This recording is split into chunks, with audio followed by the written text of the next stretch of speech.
Welcome to our channel. ఈరోజు 'Daaku Maharaj' release అయింది. Already నేను ఒక రివ్యూ చెప్పాను. ఇప్పుడు ప్రధానంగా ఏందంటే 'డాకు మహారాజ్' మీద ఎలాంటి రెస్పాన్స్ వస్తుంది అనేది మనం చూద్దాం. యాక్చువల్‌గా ఏందంటే 'డాకు మహారాజ్' సినిమా రిలీజ్ అయిన తర్వాత దాని రెస్పాన్స్‌లు చూసినప్పుడు అభిమానులు చాలా హ్యాపీగా ఉన్నారు. ఎందుకంటే తాము ఎలా బాలకృష్ణని చూడాలనుకుంటున్నారో బాబీ అలాగా చూపించాడు 'బాబుకెళ్ళి' డైరెక్టర్.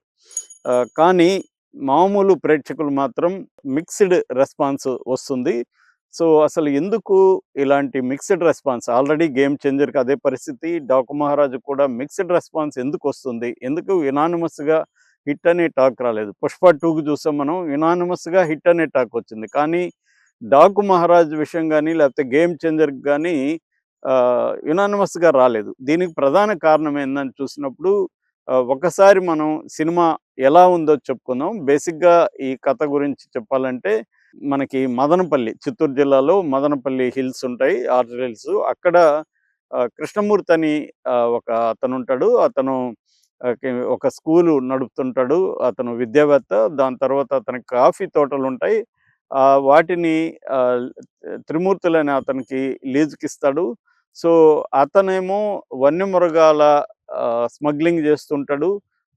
అది దానికి వ్యతిరేకంగా ఈ కృష్ణమూర్తి పోలీస్ కంప్లెయింట్ ఇస్తే పోలీసులు రంగంలోకి దిగుతారు. దాంతో త్రిమూర్తులు కృష్ణమూర్తి మీద పగ పెంచుకొని అతని మనవరాలు వైష్ణవిని హాని చేయాలని, కిడ్నాప్ చేయాలని ట్రై చేస్తుంటాడు. దాంతో అక్కడ పనిచేసే అతను చంబల్ లోయలో ఉండే సీతారాం అనే అతన్ని, అంటే అతను డాకు మహారాజుగా ఉంటాడు ఆ టైంకి. ఆ డాకు మహారాజ్‌కి చెప్తాడు, ఇట్లా హెల్ప్ కావాలంటాడు. డాకు మహారాజు నానాజీ పేరుతో ఇక్కడ రంగంలోకి దిగి వైష్ణవికి డ్రైవర్‌గా చేరి ఆ పాపని రక్షించడానికి ట్రై చేస్తాడు. బేసిక్‌గా పాయింట్ ఇది. ఇది ఇంకొక ట్రాక్ ఏందంటే చంబల్‌లో ఈ సీతారాం దంపతులు ఇరిగేషన్ ఇంజినీర్లుగా ఉంటారు. అక్కడ ఒక డాకు ఆయన ఠాకూర్ ఉంటాడు. అతను బల్వంత్ ఠాకూర్. అతనేమో మైనింగు ఇలాంటివి చేస్తూ అక్కడ ప్రజలకి వాటర్ సోర్స్ లేకుండా చేస్తుంటాడు. సో, అప్పుడు అక్కడ బాలకృష్ణ దంపతులు ఇంజినీర్సు ఆ ప్రజలకి వాటర్ అందివ్వడానికి ట్రై చేస్తుంటారు. ఆ క్రమంలో డాకు మహారాజుగా ఆయన మారుతాడు. ఇది బేసిక్‌గా ప్లాట్‌గా మనం చెప్పుకోవచ్చు. నిజానికి ప్లాట్ చాలా ఇంట్రెస్టింగ్‌గా ఉంది. డిఫరెంట్ లేయర్స్ ఉన్నాయి. చాలా బాగా చేయొచ్చు కథగా. కానీ స్క్రీన్ ప్లేస్ వచ్చేసరికి బాబీ కొల్లి అనీవెన్‌గా చేశాడు. అంటే ఒకటి పాజిటివ్‌గా చెప్పుకోవాలంటే చాలా ఆహ్, స్టైలైజ్డ్ సినిమాగా దీన్ని తీర్చిదిద్దాడు. ఈ మధ్య కాలంలో బాలకృష్ణ సినిమా ఇంత స్టైలైజ్డ్‌గా లేదు. చాలా చోట్ల మనకి ఒక హాలీవుడ్ సినిమా చూస్తున్న ఫీలింగ్ అయితే వస్తుంది. అంత స్టైలైజ్డ్‌గా దీన్ని తీయగలిగాడు. ఒక బ్లాగ్స్ కూడా కొన్ని బాలకృష్ణని ఎలివేట్ చేయడంలో మాత్రం ఎక్స్ట్రార్డినరీగా ఎలివేట్ చేశాడు. చాలా చోట్ల ప్రతి 10 నిమిషాలకు ఒకసారి బాలకృష్ణ ఎలివేషన్ కనపడుతుంది. అంటే బాలకృష్ణ అని ఒక స్టైలైజ్డ్‌గా ఎట్లా ఎలివేట్ చేయొచ్చో ఇతను చూపించాడు. మామూలుగా మనకి బోయపాటి సీను ఒక మాస్ యాంగిల్‌లో బాలకృష్ణని చూపిస్తే, బాబీ కొల్లి ఒక హాలీవుడ్ హీరోలాగా ఒక డెంజెల్ వాషింగ్టన్ ఆ కైండ్ ఆఫ్ అంటే సటిల్ పెర్ఫార్మన్స్‌తో చేశాడు. నిజానికి బాలకృష్ణలో ఉండే అడ్వాంటేజ్ ఏందంటే అతను బాగా ఊరమాస్‌గా చేయగలడు. చాలా సెటిల్‌గా చేయగలడు. ఫ్యామిలీ ఆహ్, మ్యాన్‌గా చాలా దీంట్లో లో ప్రొఫైల్‌లో కూడా చేయగలడు. బాలకృష్ణకి ఆ షేడ్స్ ఉన్నాయి. ఆ షేడ్స్ అన్నిటిని దీంట్లో బాబీ కొల్లి తీసుకొచ్చాడు. ఆ విషయంలో మాత్రం మనకు ఖచ్చితంగా డైరెక్టర్‌ని మనం అప్రిషియేట్ చేయాలి. ఎక్స్ట్రార్డినరీగా ఉంది. అయితే ఆహ్, అదే సరిపోదు గదా! మళ్ళీ కథలోకి ఇన్వాల్వ్ కావాలి. కథ ఇంట్రెస్టింగ్ ఉండాలి. అలాగా చేయడంలో సెకండ్ హాఫ్‌కొచ్చేసరికి తడబడినాడని చెప్పొచ్చు. ముఖ్యంగా చివరి 40 నిమిషాలైతే బోరింగ్‌గా ఉంది. చాలామంది ఈ ట్విట్టర్‌లో కామెంట్లు కూడా ఏం పెడుతున్నారంటే 40 నిమిషాలైతే హాయిగా నిద్రపోవచ్చని చెప్తున్నారు. అలాగే దీంట్లో ఇంకొక మైనస్ ఏందంటే పాటలు. పాటలు వచ్చేసరికి అందరూ గూడా ఆడియన్సు ఫోన్‌లు చూసుకుంటున్నారు. వాట్సాప్‌లు, ఫేస్‌బుక్‌లు, ఎక్స్‌లు చెక్ చేసుకుంటున్నారు. అంటే ఆ పాటలు ఇన్వాల్వ్ చేసేంతగా ఆ పాటలు లేవు. ఫెయిల్ అయినారు ఆ విషయంలో. సో, అలాగా స్క్రీన్ ప్లే అనీవెన్‌గా ఉంది. బాలకృష్ణ పెర్ఫార్మన్సు, తర్వాత కొన్ని యాక్షన్ సీక్వెన్సెస్ ముఖ్యంగా ఇసుక తుఫాను బ్యాక్‌డ్రాప్ గానీ, ఇంటర్వెల్ బ్లాక్ 20 నిమిషాల దాకా ఉంటది. అది గానీ, అటువంటి ప్యాలెస్ సీన్‌లున్నాయి. అవన్నీ గూడా చాలా బాగా ఎక్స్‌ట్రార్డినరీగా వచ్చాయి.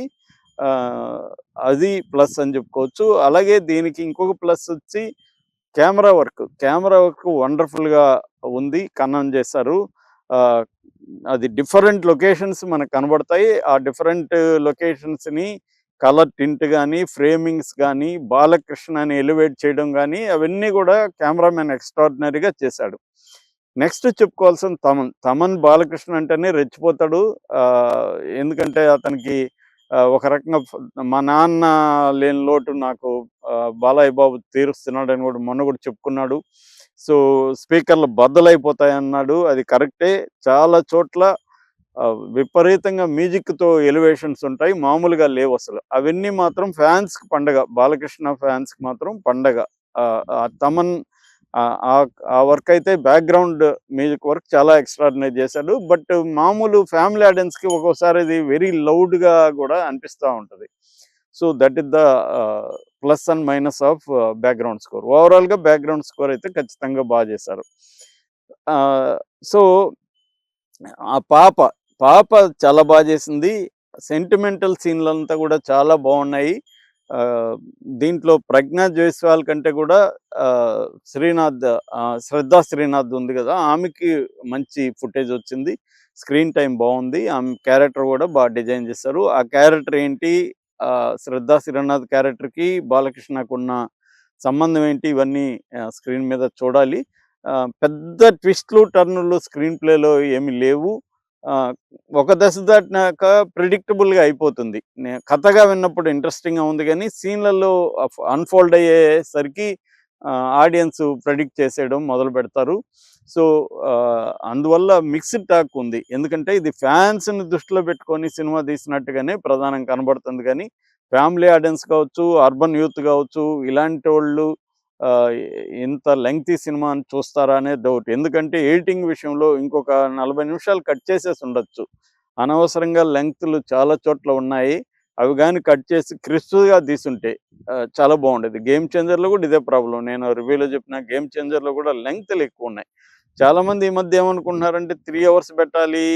2:45, 3 అవర్స్, ఇంకా 3 అవర్స్ దాటి 'పుష్ప 2' కూడా 3 అవర్స్ దాటింది. 'యానిమల్' 3 అవర్స్ దాటింది. అయినా అవి హిట్ అయినాయంటే ఎంగేజ్ చేయగలగాలి. ఎందుకంటే ఇప్పుడు ఇవాళ మనకు తెలుసు రీల్స్ యుగం వచ్చేసింది. 1 మినిట్ రీల్‌ని చూసే పరిస్థితి లేదు ఆడియన్సు. అట్లాంటి ఆడియన్స్‌ని కూర్చోబెట్టాలంటే ఎంతో ఎంగేజింగ్ ఎలిమెంట్ ఉండాలి. అది మిస్ అయింది. అట్లాగే దీంట్లో ఎంటర్‌టైన్‌మెంట్ కూడా స్ట్రాంగ్‌గా లేదు. ఆహ్, ఎమోషన్స్, యాక్షన్స్. బేసిక్‌గా ఇది యాక్షన్, ఎమోషనల్ సినిమా. ముందు యాక్షన్, తర్వాత ఎమోషనల్‌ది. ఒక్కోసారి ఏమవుతుందంటే వాళ్ళని చిన్న పిల్లల్ని బాధపెట్టేది చాలా ఎక్కువ అయిపోయిందన్న ఫీలింగ్ గూడా వస్తుంది మనకి. ఎక్కువ సేపు ఎందుకంటే సెంటిమెంటల్‌గా పిండాలని జెప్పి ఎక్కువ సేపు చేశారు. అట్లాగే మామూలు ఆడియన్స్‌కి లాజిక్‌లు బాగా మిస్ అయినాయి ఈ సినిమాలో. ఆహ్, క కొన్ని గాని లాజిక్‌లు చూసుకుంటే ఇంకో కొంత కన్విన్స్ అవి అయ్యే అవకాశం ఉంది జనాలు. ఎప్పుడైనా గూడా సినిమాకి లాజిక్కు ఉండాలి, ఉండకూడదు. అంటే హిచ్‌కాక్ ఫేమస్ స్టేట్మెంట్ ఉంది. వెన్ లాజిక్ ఎంటర్స్ డ్రామా డ్రైస్ అని. అంటే లాజిక్ గాని మనం లాజికల్‌గా గాని ఉండాలనుకుంటే డ్రామా ఉండదు. అంటే ఎమోషన్